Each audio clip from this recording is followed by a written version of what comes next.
ঘটনা এক। বিধ্বস্ত শরীরখানা নিয়ে এপাশ ওপাশ করতে করতে শফিক ভাবছে, যদি আজকের রাতটা না কাটত, যদি শেষ না হতো এই নিগুড় অন্ধকার, কতই না ভালো লাগতো তার। এমন নয় যে সে অন্ধকার পছন্দ করে, খুব ছোটবেলা থেকেই তার অন্ধকার ভীতি প্রকট। কিন্তু আজকের অন্ধকারটা ভয়ের নয়, যেন শান্তির, যেন এই অন্ধকার রাত দীর্ঘ হলেই শফিক সুখী হয়। শফিকের দীর্ঘ বেকার জীবনের পরিসমাপ্তি ঘটতে যাচ্ছে কাল।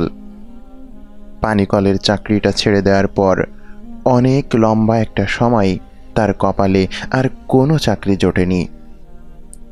এই অনেক দিন পর, অনেক দিন বললে তো কমই বলা হয়, বলা উচিত অনেক বছর পরে সে নতুন একটা চাকরি পেল বলে।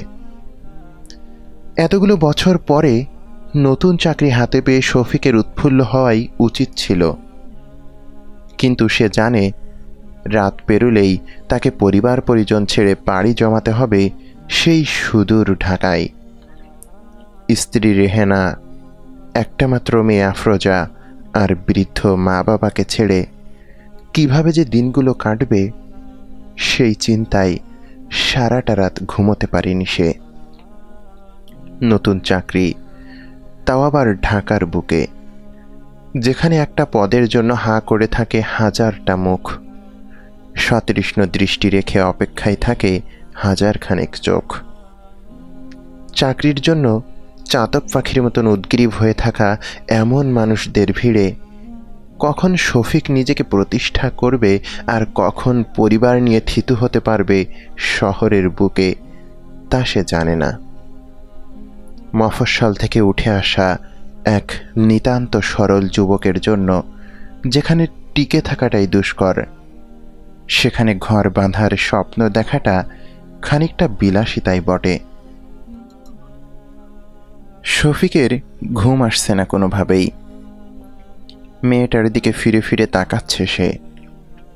সৌম্য, শান্ত আর পবিত্র চেহারার মেয়েটা কি এক নিবিড় ঘুমে আচ্ছন্ন।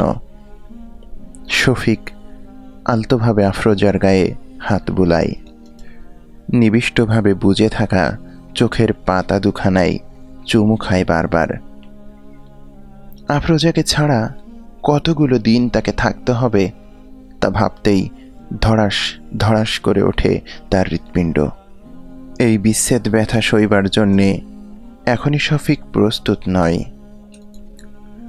বারবার চোখের সামনে ভেসে উঠছে মায়ের চেহারাটা।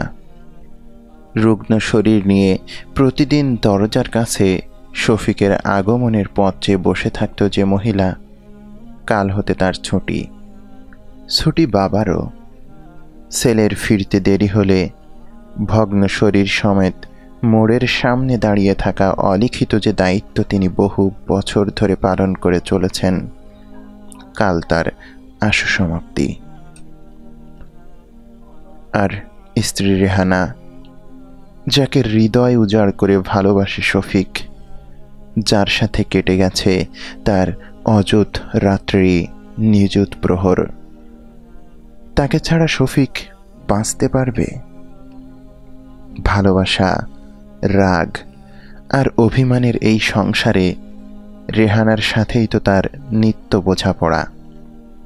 তাকে রেখে একটা আলাদা জীবনে অভ্যস্ত হওয়ার কথা ভাবতে গেলেই তার বুক ফেটে কান্না আসে। কাঁদে সে ঠিকই, বিরহের দহনে বুকের ভেতরটা লণ্ডভণ্ড প্রায়, কিন্তু বাইরে তার প্রদর্শনী চলে না। পুরুষ মানুষ শক্ত মনের হবে, জগতের নিয়ম কি না। ঘটনা 2। আপনার নাম শফিক? সামনে উপবিষ্ট ভদ্রলোকের প্রশ্ন। জি, ঘাড় কাত করে উত্তর দিল শফিক। চেয়ারে বসুন। আপনার ব্যাপারে ম্যানেজার সাহেব আমাকে বিস্তারিত বলেছেন।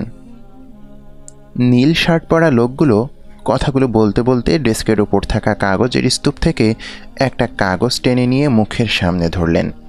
শফিকের বুঝতে বাকি নেই যে এটা তারই সিভি। কিছুক্ষণ চুপচাপ কাগজখানার উপর সতর্ক দৃষ্টি বুলিয়ে লোকটা বললেন, আপনার সিভি দেখে এর আগে আপনি সাপ্লাই চেইনের কোনো কাজ করেছেন বলে তো মনে হচ্ছে না। জি না। তাহলে তো বেশ খাটতে হবে শফিক সাহেব। তা আমি পারবো। বেশ, আপনাকে উত্তর জোনে কাজ করতে হবে। আপনি আমাদের উত্তর জোনের ম্যানেজার বিপুলের অধীনে কাজ করবেন আপাতত। আপনার পারফরমেন্সের ভিত্তিতে আমরা আপনার পরবর্তী পজিশনের ব্যাপারে চিন্তা করব। Till then, good luck. জি ধন্যবাদ স্যার। অফিস থেকে বের হয়ে শফিক আকাশের দিকে তাকায়। এই শহরের দালানগুলোর চূড়া দেখতে হলে ঘাড় অনেকখানি কাত করা লাগে। ইট পাথরের ইমারতে ভরা এই নতুন শহরে জীবিকার তাগিদে ছুটে আসা হাজারো মানুষের ভিড়ে মিশে যায় শফিক। চেহারা ভিন্ন হলেও সবার যেন অভিন্ন আত্মা, অভিন্ন অভিপ্রায়। ঘটনা ৩। মাত্র ৩ মাসের মাথায় শফিকের পদোন্নতি হয়। অন্যের অধীনে উত্তর জোনে কাজে ঢুকেছিল। এখন সে নিজেই উত্তর জোনের ম্যানেজার। বেতন আর ভাতাও বেড়েছে ভালো রকমের। বাড়ি থেকে ফেরার আগের রাতে শফিক আকাশের দিকে তাকিয়ে যে বিলাসিতাময় স্বপ্ন এঁকেছিল, এত তাড়াতাড়ি তার নাগাল পাওয়া যাবে তা অকল্পনীয় ছিল শফিকের কাছে। আগামীকাল ভোরের ট্রেনে চেপে গ্রাম থেকে শফিকের পরিবার ঢাকায় আসছে। নতুন একটা বাসাও ভাড়া নিয়েছে সে। ঢাকা থেকে খানিকটা দূরে একটা একতলা পুরনো বাড়ি। অল্পের মধ্যেই পাওয়া গেছে বলতে হবে। বাড়ির সামনে একফালি উঠোনও আছে, যেখানে আফরোজা সারা দিনমান খেলতে পারবে। শফিকের রুমের জানালার সাথে লাগোয়া একটা কচি পেয়ারা গাছ। ভোরের আলো পড়লে গাছের পাতাগুলো যেন আরও ঘন সবুজ হয়ে ওঠে। সব মিলিয়ে শফিকের মনের মতো একটা জায়গা হয়েছে এটা। ঢাকাও নয়, আবার ঢাকা থেকে দূরেও নয়। আজ রাতেও শফিকের চোখে ঘুম নেই। বিছানায় এপাশ ওপাশ করছে শুধু। আনন্দে আত্মহারা তার তনুমন। কি আশ্চর্য, সেদিনের সেই রাত দীর্ঘ হলেই যেন বেঁচে যেত শফিক। আর আজ একেবারে ভিন্ন ব্যাপার। ইচ্ছে করছে ভোরটাকে টেনে নিয়ে আসতে। এত দীর্ঘ রাতও হয়।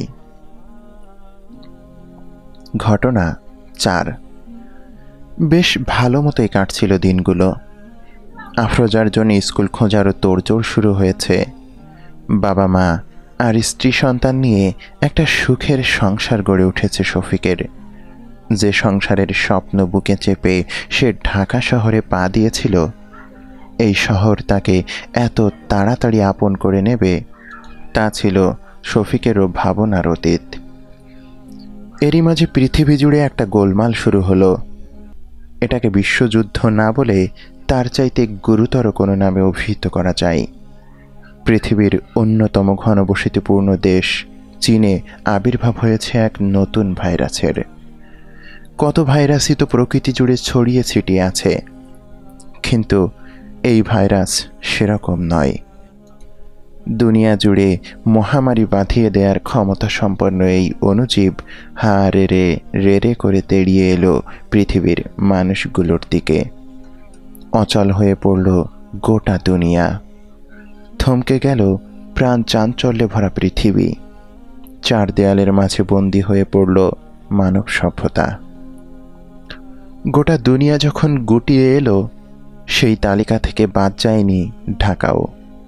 বন্ধ হয়ে গেল একে একে সব কিছু, এবং বন্ধ হয়ে গেল শফিকদের কাজও। বিদেশ থেকে সাপ্লাই আসা বন্ধ। সাপ্লাই না থাকলে কাজ থাকবে কোত্থেকে? কবে সব কিছু স্বাভাবিক হবে সে ব্যাপারে কেউ কিছুই জানে না। এক ঘোর অনিশ্চয়তার মধ্যে যেন থমকে গেল শফিকের ভরপুর আনন্দের ঢাকাস্থ জীবন। একদিন অফিসের ম্যানেজারের ফোন এলো শফিকের কাছে। এই অনেক দিন পর অফিসের কোনো কর্তা ব্যক্তির ফোন পেল শফিক। যেন আনন্দে নেচে ওঠে শফিকের মন। তার মানে কাজ শুরু হতে যাচ্ছে আবারও।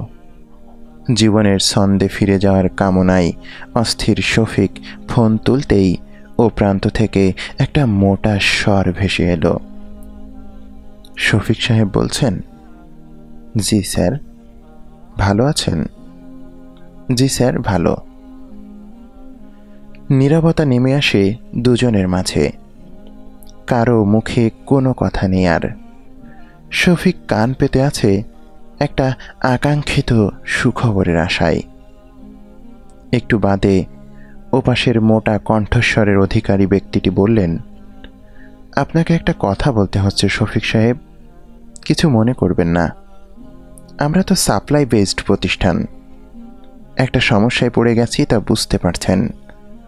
কবে নাগাদ এই সমস্যা থেকে মুক্তি মিলবে বলতে পারছি না ঠিক।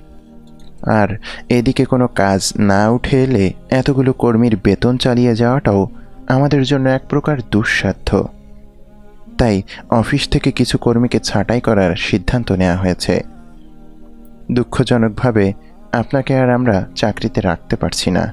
Sorry for that. মাস তো প্রায় শেষ হতেই চলল। এই মাসের বেতন আপনার ব্যাংকে আমরা পাঠিয়ে দেব। ঠিক আছে শফিক সাহেব?